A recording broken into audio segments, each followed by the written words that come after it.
자, 하우머니 오늘은 또 어떤 정보를 알아볼지 기대가 되는데요. 백영창 팀장님, 오늘 어떤 정보 준비하셨습니까? 네, 그 영화의 그 인타임이라는 영화를 보면 네. 미래사회의 화폐는 시간이라고 그러잖아요. 오늘날의 그 화폐는 신용이라고 보시면 될 것 같습니다. 그래서 오늘은 신용 관리에 대한 노하우, 예, 그 중요성을 좀 알아보도록 하겠습니다. 네, 신용관리하니까 생각이 나는 게 얼마 전에 이 정부에서 신용의 불량자들을 대거 구제할 것이다 이런 이야기가 있었죠. 네, 맞습니다. 잘 알고 계신데요. 그 정부가 그 외환 위기 그 여파로 인해서 신용 불량자가 된 분들이 한 236만 명 정도 된다고 해요. 예. 그래서 이 모든 분들 다 구제하시는 건 아니고 연대보증으로 채무를 그 지신 분들 11만여 명을 대상으로 해서 올해 이제 7월서부터 선별적으로 이제 구제를 한다고 합니다. 그 구제 대상이 1997년서부터 2001년까지 IMF 이후에 2001년까지 도산한 중소기업에 대해서 연대보증을 쓰셨던 그 채무자들에 대해서 총 11만 3천 명에 대해서 그 구제를 해주게 되는데 그 금액이 13조 2천억 원 정도가 된다고 합니다. 그렇군요. 뭐 이미 신용 불량자가 된 분들을 구제하는 방안에 대해서는 사실 좀 논란이 있긴 한데 어찌됐건 저희는 이런 일을 만들지 않기 위해서 미리미리 대비를 하자는 의미에서 오늘 신용 관리 노하우를 알아보면 되겠군요. 그렇죠, 맞습니다. 네. 잘 말씀해 주셨는데요. 그 사고의 예방은 이제 철저한 대비만이 이제 살 길이라는 말씀을 꼭 드리고 싶고요. 네. 근데 이제 신용 관리를 한다라고 하면은 많은 분들이 이제 소득과 연관이 있지 않냐 이렇게 생각을 하시는데 소득과는 무관하다고 생각을 하시면 될 것 같습니다. 무조건 신용이 좋을 거라는 생각은 좀 버리시고요. 신용은 이제 뒤집어 까보면 그때서야 이제 좀 정확한 것들을 좀 알 수가 있을 것 같고요. 소득이 같다 하더라도, 소득이 갖고 뭐 직장이 같다 하더라도 신용 등급에 따라서 대출금리 같은 경우는 2%까지 차이가 납니다. 예를 들어서 1억의 부채를 갖고 있는데 같은 조건이, 다른 조건이 같다고 한다면 등급에 따라서 그 신용등급이 낮으신 분들은 1억을 부채를 지고 있을 때 200만 원의 이자를 더 내셔야 되는 상황이에요. 연간이죠? 예, 연간이죠. 예, 월은 아니겠죠. 네. 예. 200만 원을 더 내야 되는 상황들이 발생할 수가 있겠죠. 네. 사실 신용관리라고 하는 부분이요. 네. 어떤 기준에 적용을 하지 않고는 내가 정말 잘하고 있나라는 것을 알기가 좀 어렵고 애매한 부분들도 있는 것 맞습니다. 같아요. 또 내가 몇 등급인지에 대해서도 잘 모르시는 분들 많은데 이거 은행 가서 물어보면 되는 겁니까? 어떻게 하는 겁니까? 많은 분들이 그런 질문들을 하시게 되는데요. 네. 은행에 가셔서 물어보실 수는 없을 것 같고요. 네. 본인 신용등급을 확인해 보시고 싶으면 그 계획적으로 이제 금융 활동을 해나가신다는 그 필요에 따라서 이제 하시게 되는 거잖아요. 그래서 은행연합회 크레딧 포유라고 하는 그 사이트에 접속을 하셔서 조회를 해보시게 되면 대출과 채무 보증이라든가 현금 서빙 등 신용 정보에 대해서 아실 수가 있고요. 비용은 많이 들어가지가 않습니다. 무료라고 생각 좀 해주시고요. 크레딧 포유요? 예. 근데 이제 신용 평점과 신용 등급까지 꼭 확인을 해보시고 싶어 하시는 분들이 있으세요. 이런 네. 분들은 나이스 신용 평가 정보의 크레딧뱅크나 코리아 크레딧 뷰로 올 크레딧 등을 활용하시게 되면 그 본인의 신용 등급까지 확인하실 수가 있습니다. 단 유료를 내셔야 된다는 거죠. 예. 근데 많이 비쌉니까? 비싸면 안 해보고 좀 괜찮으면 해보게요. 네. 제가 꼭 이런 질문이 나올 줄 알았는데요. 예. 비용은 비싸지 않고요. 연간 회원이면 한 1만 원 정도에서 비용 부담을 하시면 된다고 하더라고요. 네, 예. 10,000원 정도라고 하면은 내가 궁금해서 아니면 앞으로를 위해서라도 확인을 해보시면 참 좋을 것 같은데 자, 그런데요. 아무래도 신용 등급 확인하면은 내 신용 등급이 떨어진다 뭐 이런 이야기들이 있기 때문에 꺼려하시는 분들도 많이 계신 것 같더라고요. 네. 지금 이제 그렇게 생각하시는 분들은 과거 버전이거든요. 많이 업데이트를 하셔야 될 것 같아요. 예. 이제는 아니다라고 말씀을 드리고 싶고요. 2011년서부터 금융당국의 정책에 따라서 신용평가 반영 항목에서 그 조회에 대한 부분들이 삭제가 됐습니다. 제외가 됐거든요.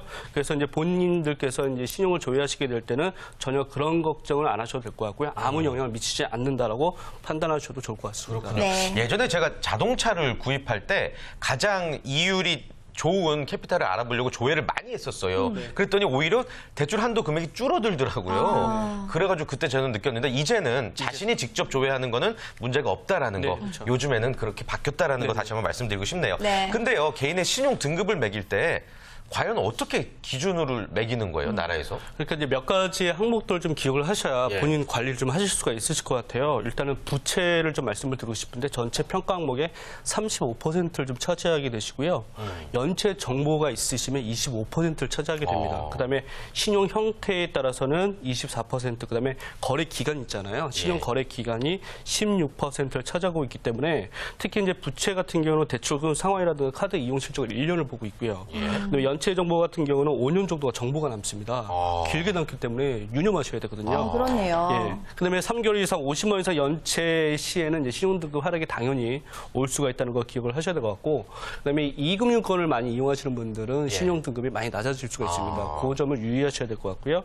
3개월에서 6개월 단기간 내 집중적으로 연체가 발생했다, 혹은 대출이 발생했다, 신용등급에 영향을 미친다고 보시면 될 것 같습니다. 그렇군요. 네, 기준이 되는 항목들은 꼭 기억을 하셔야 될 것 같은데, 그렇다면 개인 신용 등급은 어떻게 나뉘는지도, 구분이 되는지도 말씀을 해주실까요? 네, 아마 많은 분들이 이제 본인 몇 등급이다 이렇게 알고 계실 텐데, 1등급에서 10등급까지 나눕니다. 그래서 1, 2등급은 아주 좋아, 최우량이고요.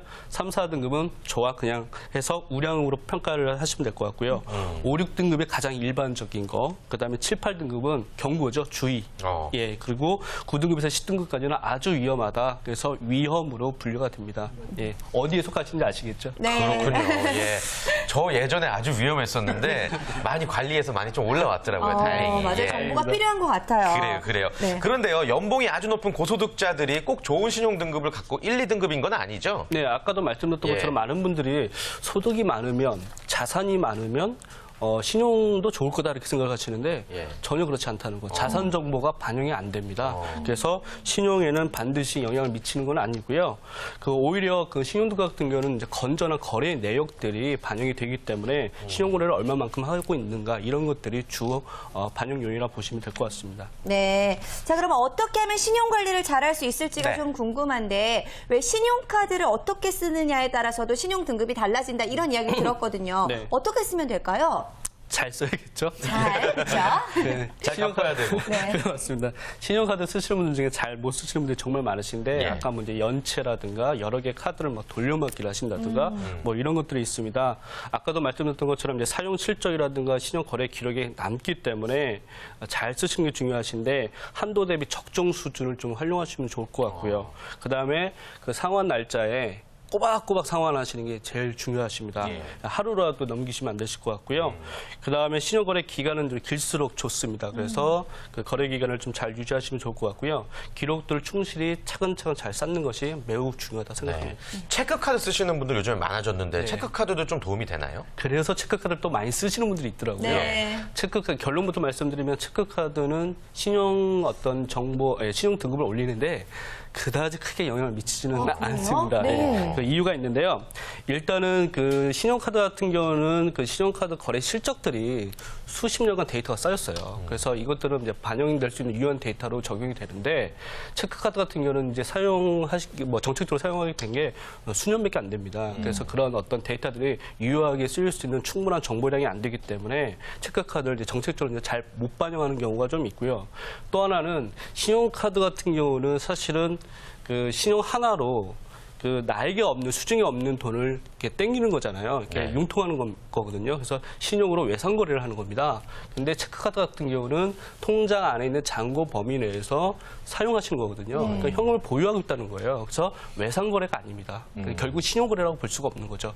그렇기 때문에 신용 등급에는 영향을 미치지 않는다라고 보시면 될 것 같습니다. 그렇군요. 네, 그렇다면 신용 관리를 위해서는 신용카드를 사용하는 게 더 이롭다는 이야기인 것 같은데, 그런데 만약에 빚이 있는 사람, 대출이 있는 사람 입장에서는 이걸 상환하는 게 좋을까, 아니면은 저금을 하는 게 좋을까를 두고 항상 고민을 하게 되는 것 같아요. 근데 아무래도 상환을 먼저 해버리는 게 좋지 않을까 싶은데 어떨까요?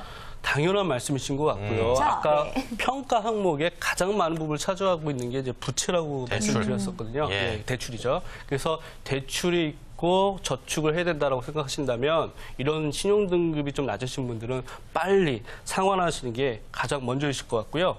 부채 규모가 클수록, 부채의 건수가 많을수록 신용 평가는 부정적이다, 이렇게 보시면 될 것 같습니다. 그렇군요. 그리고 또 뭐 무르나 마나한 질문인 것 같긴 한데, 연체도 굉장히 중요하죠. 연체하면 안 되죠.